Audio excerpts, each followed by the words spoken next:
Guys, চলে আসলাম আবার একটা ভিডিও নিয়ে। এই তো আমাদের পিকনিক কিন্তু ডান।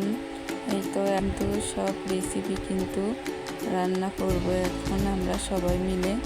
এই তো চলো রেসিপিটা শুরু করা যাক। এই তো ফার্স্টে কিন্তু আমরা মুরগি কেটে নিচ্ছি। মুরগিটা কাটা হয়ে গেলে মাংসটা পানি ঝরাতে দিয়েছি। এবার কিন্তু পেঁয়াজ ভেজে নিয়েছি। এবার কিন্তু সব রকমের মশলা দিয়ে মাংসটা ম্যারিনেট করে নিচ্ছি। ম্যারিনেট করে কিন্তু মাংসটা কিছুক্ষণ রেস্টে রেখে দেবো। কিছুক্ষণ পরে কিন্তু মাংসটা চুলার উপরে বসিয়ে দিয়েছি। বসিয়ে দিয়ে কিন্তু ভালো করে সুন্দর করে কষিয়ে নিয়েছি। এবার কিন্তু বিরিয়ানির জন্য হাঁড়ির মধ্যে সব রকমের মশলা দিয়ে চালটা কিন্তু ভেজে নেব। চালটা কিন্তু ভাজা হয়ে গেলে পারে ওটা কিন্তু ওর মধ্যে দিয়ে দেব।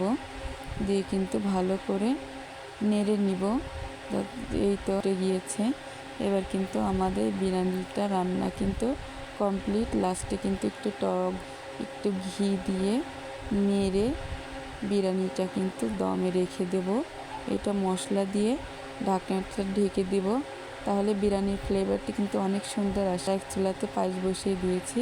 পায়েসটাও কিন্তু আমাদের রান্না কমপ্লিট। এবার যাব নাচ গান করতে।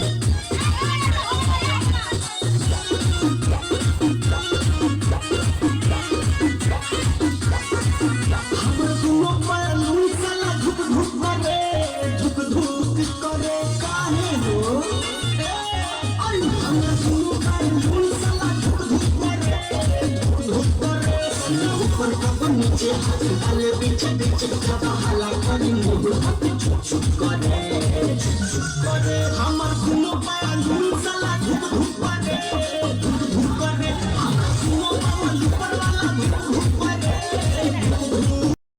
চলে আসলাম এবার খাবার দাবারের পালা। এতো এক এক করে সবাইকে কিন্তু খাবার দেওয়া হয়ে গিয়েছে। সবাই মিলে কিন্তু খাচ্ছে। আমাকেও খাইয়ে দিতে যাচ্ছে, কিন্তু আমি তো এখন খাবো না, সবার খাওয়ার শেষে খাবো। এই তো ছোট কিন্তু খাচ্ছে, আর আমি কিন্তু ছোটদের সাথে অনেক মজা করছি যে কে কে খেয়েছে। এই যে আমাদের বাসার সব থেকে ছোট পিচ্ছি, এই যে আরেক খাতক, সে বিরিয়ানি অনেক পছন্দ করে। মূলত আমাদের যে হেড বাবুচি, সে বসে আছে এখানে যে কার কি লাগবে। এই যে খাওয়ার শেষে আমরা সবাই মিলে একটু ছবি তুলে নিই।